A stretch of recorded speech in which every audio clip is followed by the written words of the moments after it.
Hi, I'm Paul Battaglia, and this is section 8.7. See, students come into section 8.7 having looked at a wide variety of tests for convergence. But now it's actually time to veer in a different direction. We'd like to take a longer look at the polynomials we use sometimes to approximate functions that we've seen in the past. So the essential question we would like students to be able to answer at the end of section 8.7 is how can we use polynomial approximations to represent other elementary functions that we've seen. So the first thing we need to do is talk about a Taylor polynomial, but I don't necessarily want my students to know what that is right away. In fact, I think I'd rather see them build it. So here's a nice little warm-up, and it's extensive and it takes some time, but I think it's very powerful, and it actually endures through the rest of the section. So it goes like this. I would place on the board some coefficients. I would say p of 0 is equal to 1. P prime of 0 is equal to 2. P double prime of 0 is equal to 3. P triple prime of 0 is equal to 4. And the fourth derivative of p at 0 is equal to 5. And students say, well, what am I supposed to do with this information? And I say, I'd like you to construct the fourth degree polynomial. And in order to do that, you're going to need to use this information to find coefficients in the polynomial that I place on the board. And here's what that looks like. P of x equals a sub 0 plus a sub 1 times x plus a sub 2 times x squared plus a sub 3 times x cubed plus a sub 4 times x to the fourth. Go. Find me all of those coefficients and form for me a resulting fourth degree polynomial.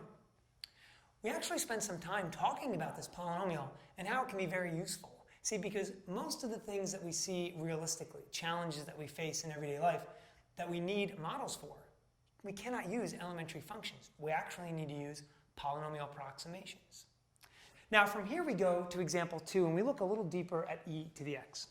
And what I want students to see here is how the polynomials look as we use them to approximate e to the x. So what I'll do is I'll show them the graph of the exponential function e, and then I'll show them the third, fourth, fifth, and sixth degree polynomial laid over that function.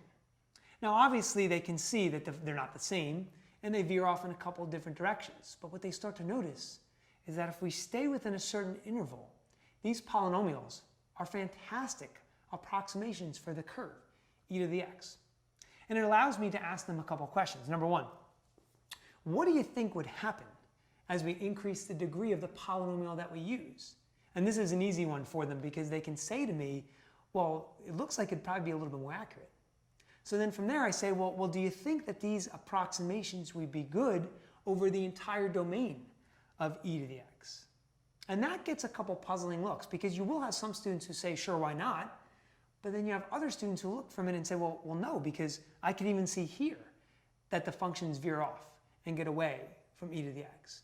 So to that point, what I do is I try and take the table that we've shown in the textbook for this example, and I expand the table a little bit. I ask them to compare values of, say, third degree polynomial that we're using versus e to the x. But I want them to go further. I want them to use values of x like out to 10 or 15 or 20. Same thing on the negative side, negative 10, negative 15, negative 20. Can you see from the values what's happening? And then it's very easy for them numerically to see that the values of the polynomial are definitely way off from the values we see in e to the x. Now, it's important that we mention a little notation here as well. See, this entire time, if students are successfully giving some of these things and these answers back to me, getting the students to communicate the connections among these concepts. But I also want them to know terminology. So I'm saying fourth degree polynomial, and it actually would not be uncommon for me to say fourth order or fifth order Taylor polynomial. And these are things that I have to kind of go through with students just so they can see things a little bit more. Now let's move forward a little bit. Examples 4 through 6 deal with more building these polynomial approximations for common functions that we've seen in the past. Sine, cosine, and natural log.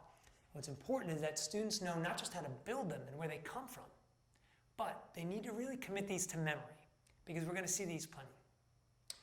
Hardest part now of this section deals with Taylor's theorem, the Lagrange form of the remainder. And students often have a very difficult time working with this. And to be honest with you, it is difficult. It's difficult for them because of the abstract notation and it's not the kind of thing that they can feel comfortable with after one or two examples.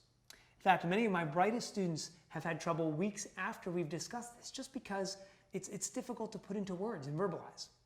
So we actually spent some time on example 8, looking at the desired error in the numerator that we're looking for. And it's interesting because I like to call their attention to the value we're using. We're using 1 to represent the maximum error we see in the derivative of the sine function. And a lot of times they say, well, why 1? Or they start to assume, is it always 1? And I have to try and remind them that what we're looking for in that numerator, in the Lagrange form of the remainder, is the maximum value the derivative can maintain or take on to give us the desired accuracy or error. And so in these cases, I ask them, well, why is it 1? Think about the unit circle. And then they can think and they say, oh, well, that's right, the range of the sine function is -1 to 1. So even if we used a number less than 1, it wouldn't be the maximum desired number that we're looking for. Okay, let's take a look at some common mistakes that students make. See, oftentimes we see students who forget the factorial in their coefficients when they're building these polynomials. And so they kind of ignore the theorem and they make their polynomials kind of come to life, but they may have something like 2x squared when it really should be 2x squared over 2 factorial, for instance. Look for those kinds of things. Also, we show students so many examples of series that are centered at x equals 0. What about if they're not? What about if they're centered at x equals 2?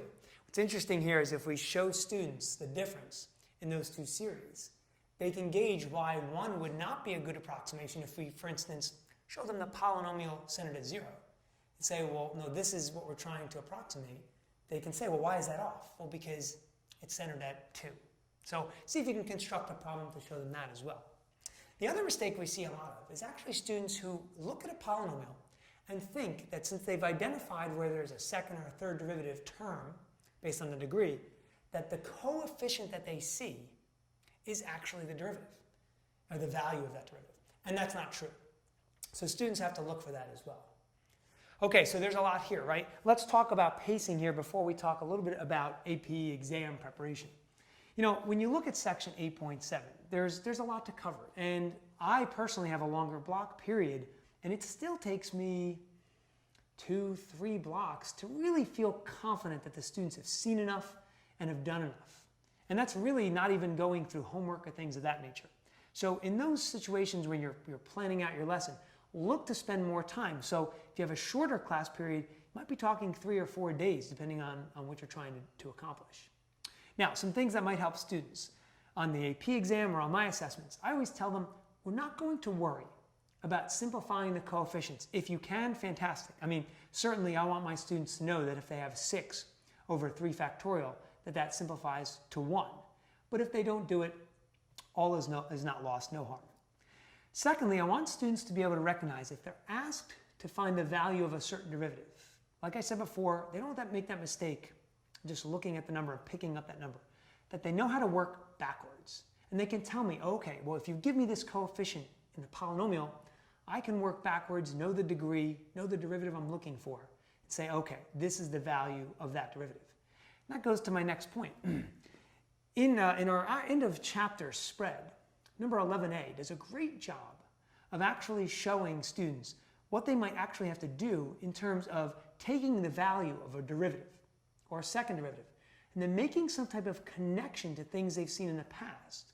So the question might read, find the value of f prime of 0 or f double prime of 0 from this polynomial. Then use that information to determine if the function has a relative maximum or relative minimum value, and of course, justify why you're saying so. Lastly, it's also good to look at example number 6, exercise number 6, in the end of chapter AP spread, because what it's actually asking students to do is to tell how many terms we need in order for a desired accuracy or error. And this is a twist on a question that we saw similarly when we did alternating series.